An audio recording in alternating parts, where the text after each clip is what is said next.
S'abandonner à Dieu dans la prière. Thérèse de Lisieux est une carmélite, donc une femme vouée à la prière et à la contemplation, à l'attention amoureuse à Dieu. Elle fait ses 2 heures d'oraison quotidienne qui se déroulent très souvent dans l'aridité. Elle prie partout, surtout au chœur, où elle célèbre l'Eucharistie et récite l'office divin avec ses sœurs. Le Carmel, symbole du désert, lui fournit le cadre nécessaire pour écouter la parole de Dieu dans le silence et contempler la face de son Christ. Elle s'abandonne à Dieu sur ce chemin de la prière contemplative qui mène à la joie intérieure, à la conversion évangélique, à la transfiguration de tout l'être. En ces temps de quête spirituelle, où il y a une grande soif de méditation et d'intériorité, Thérèse peut nous guider sur les sentiers de la prière, ce cœur à cœur qui dure nuit et jour. Une vie de prière. Plus qu'un rite à accomplir ou un exercice à faire, la prière est une expérience de foi à vivre de l'intérieur, un chemin d'amour à parcourir au plus profond du cœur. Qu'elle soit vocale ou silencieuse, elle est en lien avec notre vie et elle prend la forme de la demande et de la louange, de la supplication, de l'action de grâce, de l'adoration et de l'intercession. Thérèse donne cette belle définition de la prière. Pour moi, la prière, c'est un élan du cœur, c'est un simple regard jeté vers le ciel, c'est un cri de reconnaissance et d'amour au sein de l'épreuve comme au sein de la joie. Enfin, c'est quelque chose de grand, de surnaturel qui me dilate l'âme et m'unit à Jésus. Cet élan, ce regard, ce cri semble jaillir spontanément de son cœur. Sa prière est sa vie, et sa vie est prière. Thérèse est libre, simple et profonde comme sa vie. Elle a la conviction que le Seigneur exauce toujours ses prières, mais en son temps et à sa manière. Elle croit en l'efficacité de la prière. Elle sait que la prière donne force, courage et consolation pour supporter les souffrances de la vie. Qu'elle est donc grande, la puissance de la prière, écrit-elle. Elle sait aussi que chaque prière a sa grâce, et Dieu donne toujours au bon moment la prière dont chacun a besoin. Ainsi, elle ne se casse pas la tête pour chercher dans les livres de prière toutes faites, mais elle parle simplement au bon Dieu comme un ami compréhensif. Elle écrit « Il n'est pas nécessaire, pour être exaucé, de lire dans un livre une belle formule composée pour la circonstance. S'il en était ainsi, hélas, que je serais à plaindre. En dehors de l'office divin, que je suis bien indigne de réciter, je n'ai pas le courage de m'astreindre à chercher dans les livres de belles prières. Cela me fait mal à la tête, il y en a tant. Et puis elles sont toutes plus belles les unes que les autres. Je ne saurais les réciter toutes, et ne sachant laquelle choisir, je fais comme les enfants qui ne savent pas lire. Je dis tout simplement au bon Dieu ce que je veux lui dire, sans faire de belles phrases, et toujours il me comprend. Thérèse va pourtant composer des prières à partir même de la vie, car ce ne sont pas les occasions qui manquent, ni les inspirations de l'Esprit Saint. Par contre, elle sait que les prières et les belles pensées ne sont rien sans les œuvres et l'humilité du publicain qui se frappe la poitrine à l'arrière du temple. Mais le Seigneur peut très bien se servir des prières et des enseignements de l'un de ses enfants pour nourrir les âmes, comme Thérèse l'a fait, surtout pour ses 2 frères prêtres et ses novices. Elle écrit « Je ne méprise pas les pensées profondes qui nourrissent l'âme et l'unissent à Dieu, mais il y a longtemps que j'ai compris qu'il ne faut pas s'appuyer sur elles et faire consister la perfection à recevoir beaucoup de lumière. Les plus belles pensées ne sont rien sans les œuvres. Il est vrai que les autres peuvent en retirer beaucoup de profit si elles s'humilient et témoignent au bon Dieu leur reconnaissance de ce qu'il leur permet de partager le festin d'une âme qui lui plaît d'enrichir de ses grâces. Mais si cette âme se complaît dans ses belles pensées et fait la prière du pharisien, elle devient semblable à une personne mourant de faim devant une table bien garnie, pendant que tous ses invités y puisent une abondante nourriture et parfois jettent un regard d'envie sur le personnage possesseur de tant de biens. Ah, comme il n'y a rien que le bon Dieu tout seul qui connaisse le fond des cœurs, et que les créatures ont de courtes pensées. Lorsqu'elles voient une âme plus éclairée que les autres, aussitôt elles en concluent que Jésus les aime moins que cette âme et qu'elles ne peuvent être appelées à la même perfection. Depuis quand le Seigneur n'a-t-il plus le droit de se servir d'une de ses créatures pour dispenser aux âmes qu'il aime la nourriture qui leur est nécessaire? La famille Martin priait beaucoup, surtout le soir. Thérèse a été initiée très tôt à la prière par sa mère, ses sœurs et son père chéri. Elle affirmera à l'abbé Bellière que ses parents étaient plus dignes du ciel que de la terre. C'est en tant que couple qu'ils ont été béatifiés à Lisieux en 2008 et seront canonisés lors du synode sur la famille en octobre 2015. Thérèse donne plusieurs exemples de la vie de prière en famille au début de son histoire d'une âme. Elle raconte aussi comment elle priait lorsqu'elle allait à la pêche avec son père. J'aimais tant la campagne, les fleurs et les oiseaux. Quelquefois, j'essayais de pêcher avec ma petite ligne, mais je préférais aller m'asseoir seul sur l'herbe fleurie. Alors mes pensées étaient bien profondes, et sans savoir ce que c'était que de méditer, mon âme se plongeait dans une réelle oraison. La terre me semblait un lieu d'exil, et je rêvais au ciel. Au Carmel, elle aime exprimer sa prière sous forme de poème, par exemple tout le symbolisme des fleurs et des oiseaux qu'elle utilise abondamment révèle une mystique de l'amour qui représente la vie qui se donne au-delà de tout esthétisme. Ces poèmes sont l'expression de sa relation étroite avec Jésus, la raison d'être de son existence et le secret de son action. N'avait-elle pas pris cette résolution lorsque, vers l'âge de 6 ans, elle voyait la mer pour la première fois à Trouville?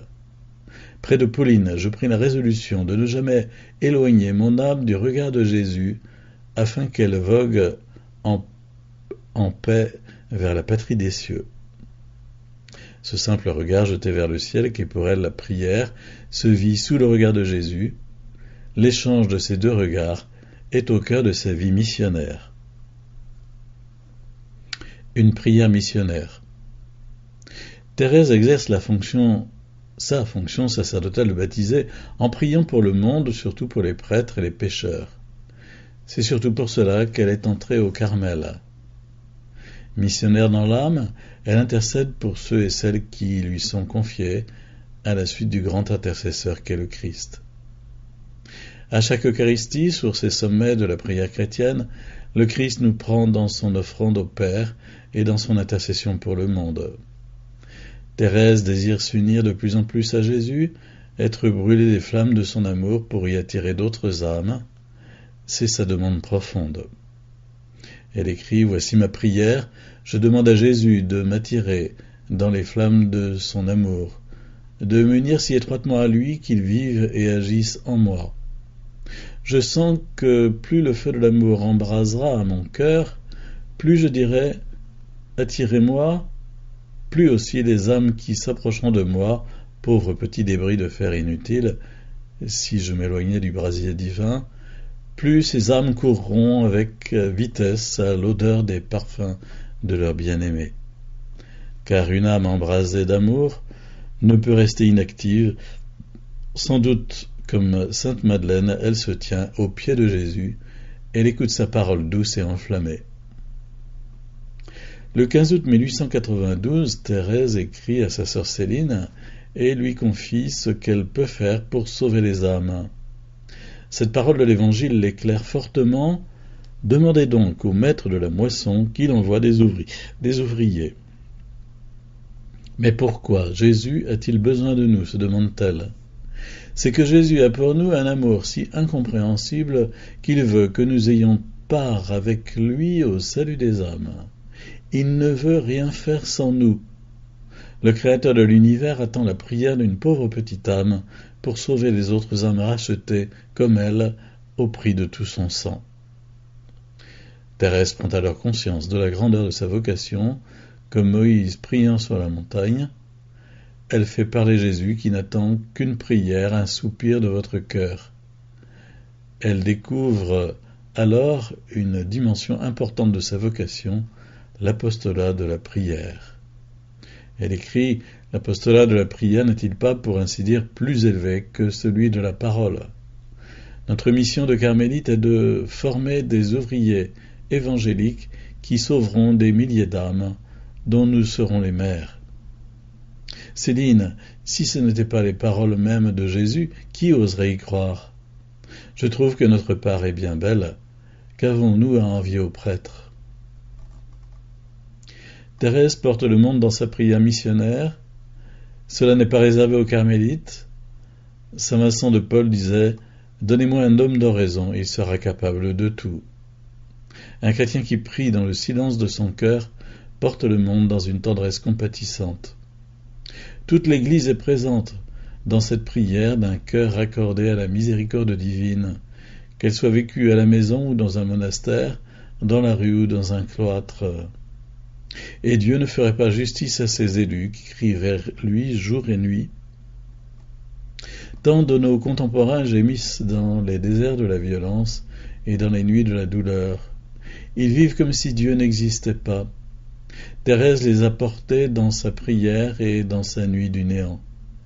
Elle a illustré par ses souffrances que l'aridité dans la prière devient féconde pour nos frères et sœurs en quête de sens lorsqu'elle est unie à celle du Christ en croix.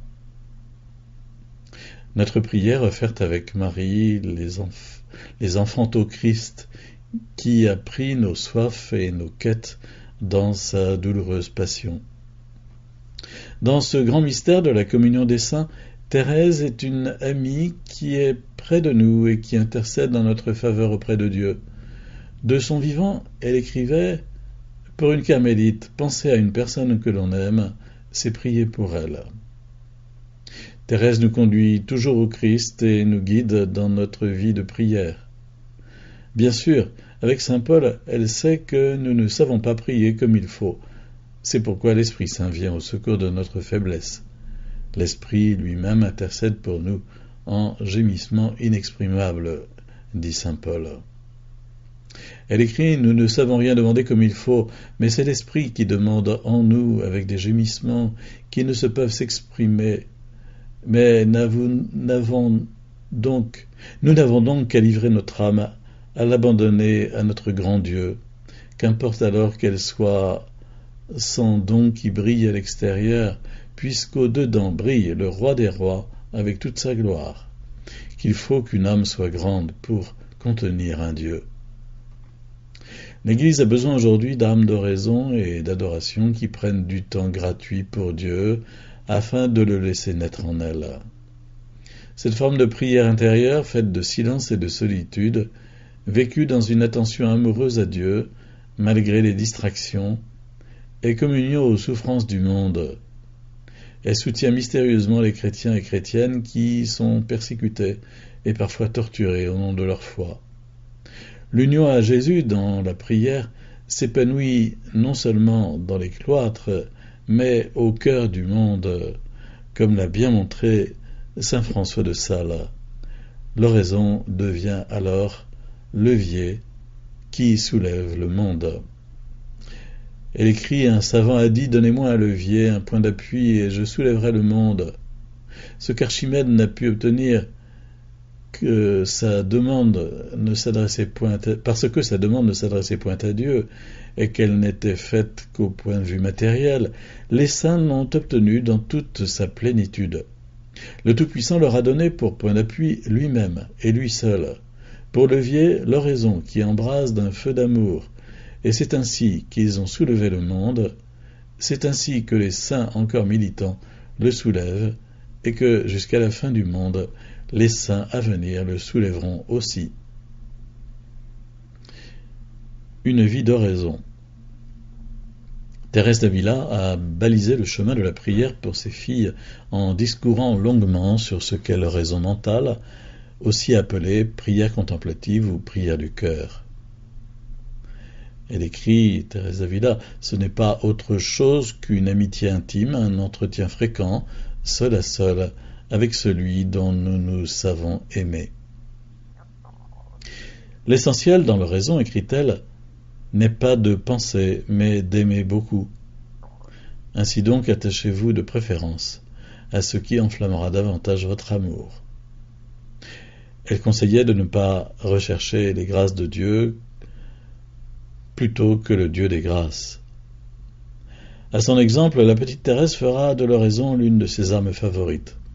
Ah, c'est la prière, c'est le sacrifice qui font toute ma force. Ce sont les armes invincibles que Jésus m'a données. Elles peuvent, bien plus que les paroles, toucher les âmes. J'en ai fait souvent l'expérience. Thérèse touche Jésus d'une oraison de simple regard, et elle reçoit de lui ce qu'il faut pour son âme. Cette oraison d'amour où le regard humain croise le regard divin est une véritable contemplation qui se vit dans la plus grande simplicité et très souvent dans la sécheresse. Dieu regarde l'âme qui se sait vue par lui, et même si elle ne sent rien. Cette réciprocité du regard dans la foi nue se situe dans la pure ligne de la tradition carmélitaine, commencée avec le prophète Élie, renouvelée avec Jean de la Croix, dont Thérèse emprunte une parole comme devise de ses armoiries: « L'amour ne se paie que par l'amour ». Thérèse a développé très jeune un attrait pour l'oraison intérieure. Elle pensait souvent à Jésus en l'aimant. N'est-ce pas une belle définition de la prière qu'approfondira Charles de Foucault au désert? Prier, c'est penser à Dieu en l'aimant. C'est ce qu'expérimente la petite Thérèse, sans que personne lui ait vraiment enseigné cette forme de prière contemplative. Elle écrit: « Un jour, une de mes maîtresses de l'abbaye me demanda ce que je faisais les jours de congé lorsque j'étais seule. Je lui répondis que j'allais derrière mon lit, dans un espace vide qui s'y trouvait, et qu'il m'était facile de fermer avec le rideau, et que là, je pensais. Mais à quoi pensez-vous, me dit-elle? Je pense au bon Dieu, à la vie, à l'éternité. Enfin, je pense. La bonne religieuse rit beaucoup de moi. Plus tard, elle aimait à me rappeler le temps où je pensais, me demandant si je pensais encore. Je comprends maintenant que je faisais oraison sans le savoir, et que déjà le bon Dieu m'instruisait en secret. Je suis convaincu que bien des croyants font oraison sans le savoir. C'est souvent au milieu des occupations de la journée que le Seigneur nous inspire le plus. Thérèse témoigne: « Je découvre, juste au moment où j'en ai besoin, des lumières que je n'avais pas encore vues. Ce n'est pas le plus souvent pendant mes oraisons qu'elles sont les plus abondantes, c'est plutôt au milieu des occupations de ma journée. Ces lumières viennent souvent de l'Évangile. C'est par-dessus tout l'Évangile qui m'entretient pendant mes oraisons. En lui, je trouve tout ce qui est nécessaire à ma pauvre petite âme. J'y découvre toujours de nouvelles lumières, des sens cachés et mystérieux. » Ces 2 heures d'oraison par jour se déroulent très souvent dans l'aridité, le désert, la nuit, et cela depuis le début de sa vie au Carmel. La sécheresse était mon pain quotidien. Privé de toute consolation, j'étais cependant la plus heureuse des créatures, puisque tous mes désirs étaient satisfaits. Thérèse n'était pas entrée au Carmel pour rejoindre ses sœurs, mais pour Jésus seul. Il l'instruit dans le secret de son cœur. Ma consolation, c'est de n'en pas avoir sur la terre. Sans se montrer, sans faire entendre sa voix, Jésus m'instruit dans le secret. Thérèse dort souvent pendant l'oraison au matin, car les heures de sommeil sont trop courtes pour elle. Jésus aussi semble dormir. Elle ne s'en désole pas et ne s'en scandalise pas. Ce qui importe pour elle, c'est la pureté d'intention.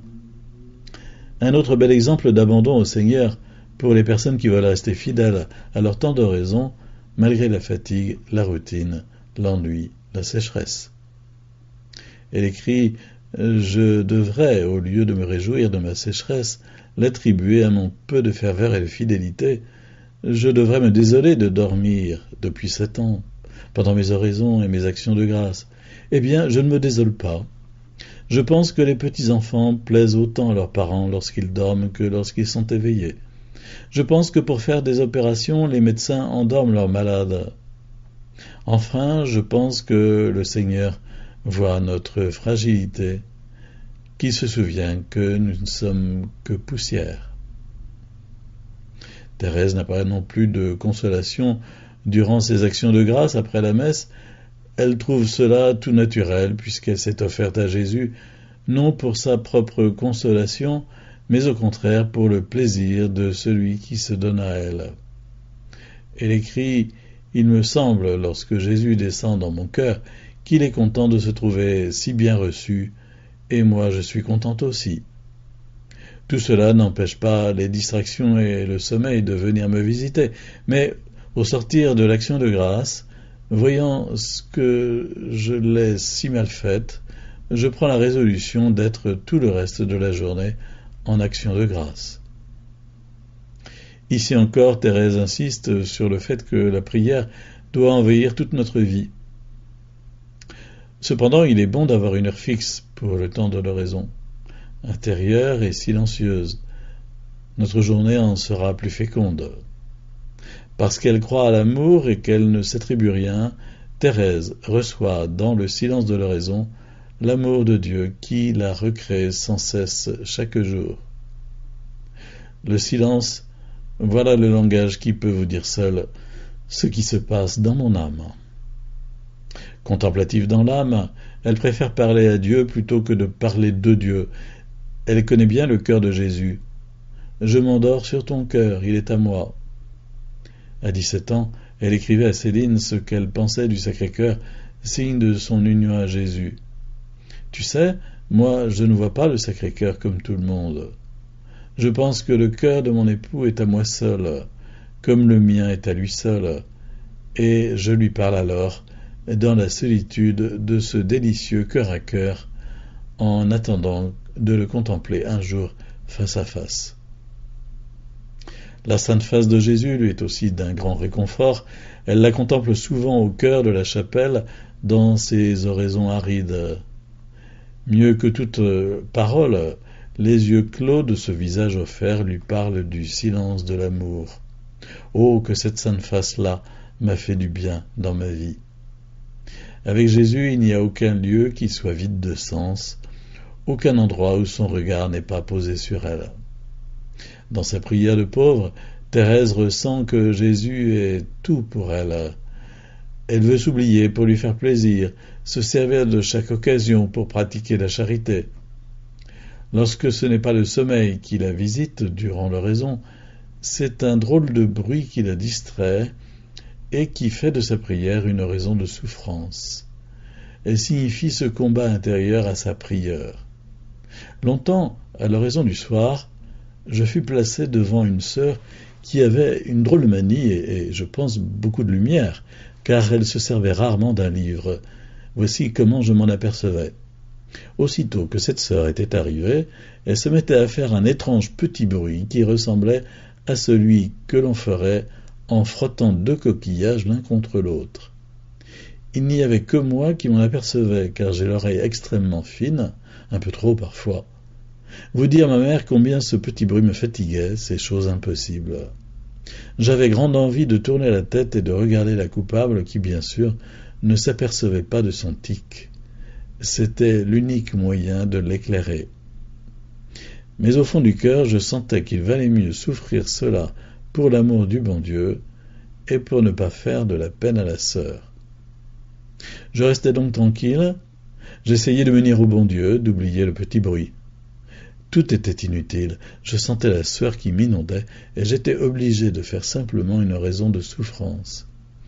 Mais tout en souffrant, je cherchais le moyen de le faire, non pas avec agacement, mais avec joie et paix, au moins dans l'intime de l'âme. Alors je tâchais d'aimer le petit bruit si désagréable. Au lieu d'essayer de ne pas l'entendre, chose impossible, je mettais mon attention à le bien écouter comme s'il eût été un ravissant concert, et toute mon oraison, qui n'était pas celle de quiétude, se passait à offrir ce concert à Jésus. Cet exemple nous montre bien que la prière chez Thérèse n'est pas évasion des exigences du quotidien. Dieu lui donne chaque jour la prière qui lui convient. Sa méthode est de ne pas en avoir. Son plus grand effort est de ne pas en faire. Elle abandonne son petit rien avec beaucoup de détachement dans le grand tout qu'est Jésus. Au lieu de maugréer, elle lui offre ce qu'elle vit. Sa prière est essentiellement action de grâce et offrande. Par cet exemple d'une raison de souffrance, elle nous indique une attitude fondamentale: accueillir des distractions, les aimer même, prier avec elles, au lieu de les chasser ou de lutter. À l'exemple de Thérèse d'Avila, elle donne aussi quelques moyens qui peuvent nous aider à durer dans la prière. Elle écrit: quelquefois, lorsque mon esprit est dans une si grande sécheresse qu'il m'est impossible d'en tirer une pensée pour m'unir au bon Dieu, je récite très lentement un Notre Père, et puis la salutation angélique. Alors ces prières me ravissent, me nourrissent mon âme bien plus que si je les avais récitées précipitamment une centaine de fois. La récitation lente du Notre Père ou du Je vous salue Marie aide effectivement à fixer l'attention, à revenir au lieu secret de la prière qu'est le sanctuaire du cœur. Il y a aussi les prières récitées en commun, mais le ton répétitif du chapelet convient mal à son tempérament de contemplative qui aime penser, écouter en silence.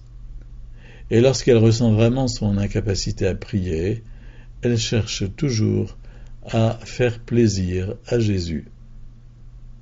J'en ai fait l'expérience, écrit-elle, quand je ne sens rien, que je suis incapable de prier, de pratiquer la vertu, c'est alors le moment de chercher les petites occasions, des petits riens qui font plaisir, plus de plaisir à Jésus que l'empire du monde, ou même que le martyre souffert généreusement, par exemple un sourire, une parole aimable, alors que j'aurais envie de ne rien dire ou d'avoir l'air ennuyé.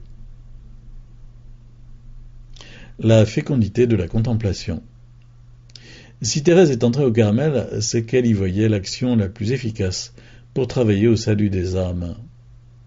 Pour elle, la contemplation est l'amour en action, la force première de toute transformation. L'action n'est pas un simple effet de la contemplation, elle est fécondée par celle-ci. Aussi découvre-t-elle que sa vocation, c'est l'amour, et qu'elle est l'amour au cœur de l'Église, travaillant ainsi avec les missionnaires de l'Évangile.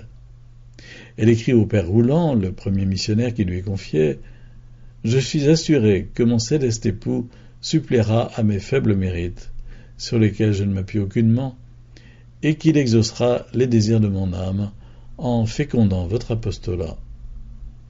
Je serai vivement heureuse de travailler avec vous au salut des âmes.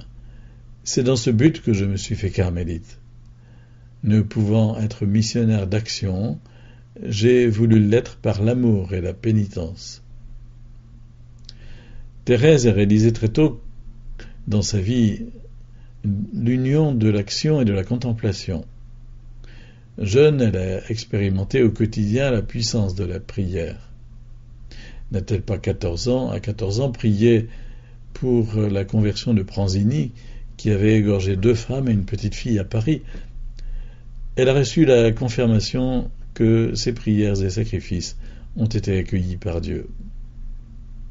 La fin du manuscrit B est consacrée à la prière contemplative de Thérèse, cette prière de vie qui féconde l'action. Sous la forme d'une parabole opposant les grandes âmes, les aigles, aux petites âmes, le petit oiseau, Thérèse décrit sa vie d'oraison qui est la rencontre de 2 regards. Possédant les yeux de l'aigle, mais la faiblesse d'un petit oiseau, elle reste là, fixant l'invisible lumière qui se dérobe à la fois, se permettant même de sommeiller, dans l'espérance d'être acceptée comme victime d'amour. Ses oraisons sont imprégnées de la petite voix par laquelle elle s'abîme dans la confiance infinie au soleil de l'amour. Moi, je me considère comme le faible petit oiseau, couvert seulement d'un léger duvet. Je ne suis pas un aigle, j'en ai simplement les yeux et le cœur, car malgré ma petitesse extrême, j'ose fixer le soleil divin le soleil de l'amour, et mon cœur sent en lui toutes les inspirations de l'aigle. Avec un audacieux abandon, il veut rester à fixer son soleil divin. Quel bonheur pour lui de rester là quand même, de fixer l'invisible lumière qui se dérobe à sa foi. Ô Jésus, que ton petit oiseau est heureux d'être faible et petit. Que deviendrait-il s'il était grand? Jamais il n'aurait l'audace de paraître en ta présence, de s'humilier devant toi. Ô Verbe divin, c'est toi l'aigle adoré que j'aime et qui m'attire. Comment ma confiance aurait-elle des bornes? Cachée dans le Christ où elle se laisse recueillir par lui pour mieux vivre en lui, Thérèse lui rend amour pour amour. L'amour du prochain est le signe par excellence même dans l'oraison. Elle montre ainsi que les lumières, les faveurs, les extases, les saveurs, les désirs, les consolations ne sont que des éléments secondaires, des ornements superflus de cette contemplation et de la vie mystique même. Ce n'est que dans la sécheresse, la nuit, la faiblesse, le vide, la charité fraternelle qu'elle vit sa contemplation, laissant ainsi la place à la confiance et à l'espérance. Thérèse expérimente ce que Jésus a vécu, le total abandon au Père, l'espérance dans la nuit, l'abaissement de la croix. Sa pratique devient l'expérience de l'amour de Jésus qui consiste à être aimé du Père de la même manière que celui-ci aime son Fils. Ainsi, plus elle est familière avec Jésus, plus elle est entraînée dans l'amour.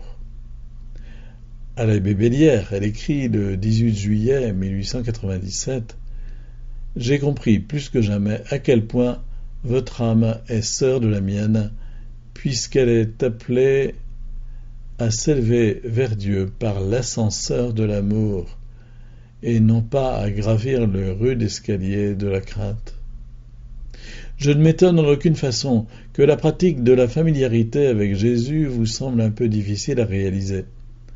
On ne peut y arriver en un jour, mais j'en suis sûr, je vous aiderai beaucoup plus à marcher par cette voie délicieuse quand je serai délivré de mon enveloppe mortelle, et bientôt, comme saint Augustin vous dirait, l'amour est le poids qui m'entraîne. La prière de Thérèse, c'est la liberté dans le renoncement. Il ne s'agit pas de réaliser des prouesses, mais d'enlever ce qui fait obstacle à l'amour de Dieu qui veut tout envahir. Voilà la véritable ascèse. Et si elle s'endort à l'oraison, un peu comme saint Pierre au jardin de Gethsémani, elle reste unie à Jésus, comme le fer au creuset du feu.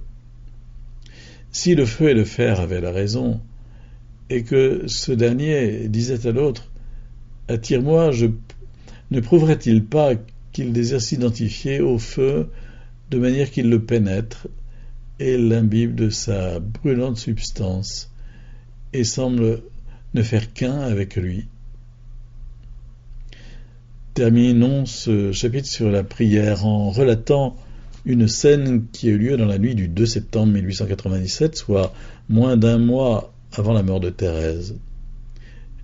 Elle est alitée à l'infirmerie au Carmel. Sœur Geneviève, sa Céline, se lève la nuit, comme elle le fait souvent, pour voir si sa sœur ne manque de rien. Elle la trouve les mains jointes et les yeux levés au ciel. Elle lui conseille de dormir, et Thérèse de répondre « Je ne puis pas, je souffre trop, alors je prie ». Céline lui demande ce qu'elle dit à Jésus. Elle lui répond « Je ne lui dis rien, je l'aime ».